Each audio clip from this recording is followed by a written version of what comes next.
నిరుద్యోగులకు శుభవార్త చెప్పిన డిప్యూటీ సీఎం. త్వరలోనే 6,000 డిఎస్సి పోస్టులు వేయనున్నట్లు వెల్లడి. మరి డిప్యూటీ సీఎం చెప్పినట్లు మరో డిఎస్సిలో 6,000 పోస్టులు మాత్రమే ఉంటాయా? అసలు జిల్లాల వారీగా ఏ జిల్లాలో ఎన్ని డిఎస్సి పోస్టులు ఖాళీగా ఉన్నాయి? తెలుసుకునే ముందు వీడియోని లైక్ చేసి మా ఛానల్ని సబ్స్క్రైబ్ చేసుకోండి. వచ్చే డిఎస్సిలో ఎన్ని పోస్టులు ఉండవచ్చు? 1 6,000 మాత్రమే, 2 6,000కు పైగా. మీ ఆన్సర్ని కామెంట్ బాక్స్లో కామెంట్ చేయండి. నిరుద్యోగులకు భారీ గుడ్ న్యూస్ వినిపించారు డిప్యూటీ సీఎం బట్టి విక్రమార్క.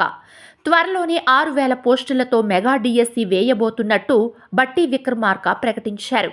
జూలై 18 నుంచి ఆగస్టు 5వ తేదీ వరకు ప్రభుత్వం ఆన్లైన్ ద్వారా కంప్యూటర్ ఆధారిత విధానంలో డిఎస్సి రాత పరీక్షలను నిర్వహించింది. ఎల్బీ స్టేడియంలో ముఖ్యమంత్రి రేవంత్ రెడ్డి చేతుల మీదుగా 10,006 మంది ఉపాధ్యాయ అభ్యర్థులు నియామక పత్రాలను అందుకున్నారు.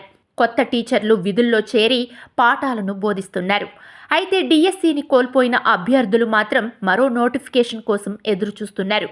జాబ్ క్యాలెండర్ ప్రకారం మరో నోటిఫికేషన్ రానుండడంతో మరోసారి టీచర్ అభ్యర్థుల్లో ఆశలు చిగురించాయి. టెట్ క్వాలిఫై కాని వారు కూడా మరోసారి టెట్ రాసుకునే అవకాశం రావడంపై సంతోషం వ్యక్తం చేస్తున్నారు. ఒక్కో సబ్జెక్టుకు 5-6 పోస్టులు ఖాళీగా ఉండొచ్చని అంచనా వేస్తున్నారు. కొన్ని జిల్లాల్లో 2-3 ఉంటాయి. మరికొన్ని జిల్లాల్లో 10 నుండి 20 వరకు కూడా ఉంటాయి. ఈ లెక్కన ఎస్జీటీతో పాటు స్కూల్ అసిస్టెంట్లు కూడా భారీగానే ఉంటాయి. ఎందుకంటే కొత్త టీచర్స్తో కొరత కొంతవరకే తీరింది. కానీ కొన్ని జిల్లాల్లో పరిస్థితి ఎక్కడ గొంగళి అక్కడిలానే ఉంది. ఈ విద్యా సంవత్సరం ఏదో రకంగా నెట్టుకొచ్చినా వచ్చే విద్యా సంవత్సరం ఆరంభం నాటికి అంటే జూన్ వరకు టీచర్ల కొరత తీవ్రం అవుతుందని ఉపాధ్యాయులే చెబుతున్నారు. ఈ పరిస్థితుల్లో ప్రభుత్వానికి ఎప్పటికప్పుడు స్పష్టమైన సమాచారం ఇచ్చి పటిష్టమైన ప్రణాళికతో ముందుకెళ్తే తప్ప సర్కారు బడుల్లో బోధన అవాంతరాలు తొలగిపోవన్న అభిప్రాయాలు వ్యక్తమవుతున్నాయి. ఈ విధంగా చూస్తే వచ్చే డిఎస్సిలో పోస్టులు ఎక్కువగానే ఉండే అవకాశం ఉంది. 2024 డిఎస్సి ప్రకారం చూస్తే ఉమ్మడి జిల్లాలో మొత్తం 363 మంది ఎస్జీటీలు నియామకమయ్యారు. ఇవి పోను ఉమ్మడి జిల్లాలో ఇంకా 778 పోస్టులు ఖాళీగా ఉన్నాయి. జిల్లాల వారీగా చూస్తే జగిత్యాల జిల్లాలో 441, కరీంనగర్లో 311, పెద్దపల్లిలో 158, రాజన్న సిరిసిల్ల జిల్లాలో 231 ఎస్జీటీ పోస్టులు ఖాళీగా ఉన్నాయి. ఒకవైపు పోస్టులు భర్తీ చేయకపోవడం, మరోవైపు రిటైర్మెంట్లు పెరగనుండడంతో సర్కారు బడుల్లో మళ్లీ పంతుళ్ల కొరత ఏర్పడుతుందనే అభిప్రాయాలు వ్యక్తమవుతున్నాయి. కాబట్టి అభ్యర్థులు వచ్చే డిఎస్సిపై ఫోకస్ చేయడం బెటర్ అని, పోస్టుల గురించి ఎటువంటి ఆలోచన పెట్టుకోవద్దని నిపుణులు సలహాలు ఇస్తున్నారు. ఈసారి టెట్ రాసే వారి నుంచి ప్రభుత్వం ఒక పేపర్కి 750 రూపాయలు ఫీజు తీసుకుంటోంది.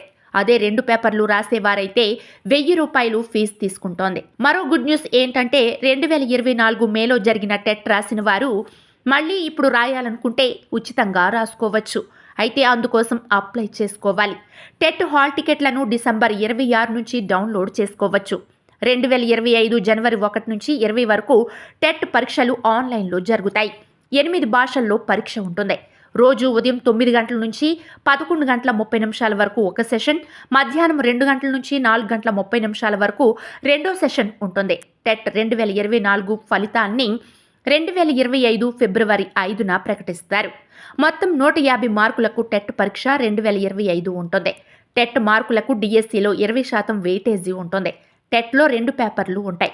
పేపర్ 1ని డిఈడి, పేపర్ 2ని బిఈడి చేసిన వాళ్ళు రాయొచ్చు. ఇందులో పాస్ అవ్వాలంటే ఓసీలకు 90, బీసీలకు 75, మిగతా వారికి 60% మార్కులు రావాలి. వారు మాత్రమే డిఎస్సి రాసేందుకు అర్హత ఉంటుంది. ప్రైమరీ స్కూల్లోని సెకండరీ గ్రేడ్ టీచర్ ఉద్యోగాలకు అర్హత పొందాలంటే పేపర్ 1, హై స్కూల్లోని స్కూల్ అసిస్టెంట్స్ ఉద్యోగాలకు పేపర్ 2 పరీక్ష ఉంటుంది. పేపర్ 2లో మ్యాథ్స్, సైన్స్ ఒక పేపర్, సోషల్ మరో పేపర్ ఉంటుంది. ఇందులో పాస్ అయితే వచ్చే స్కోర్ ఎప్పటికీ ఉంటుంది. దాన్ని లైఫ్ లాంగ్ లెక్కలోకి తీసుకుంటారు. అందువల్ల ప్రయత్నించుకునే వారికి మేలే జరుగుతుందని అధికారులు తెలిపారు.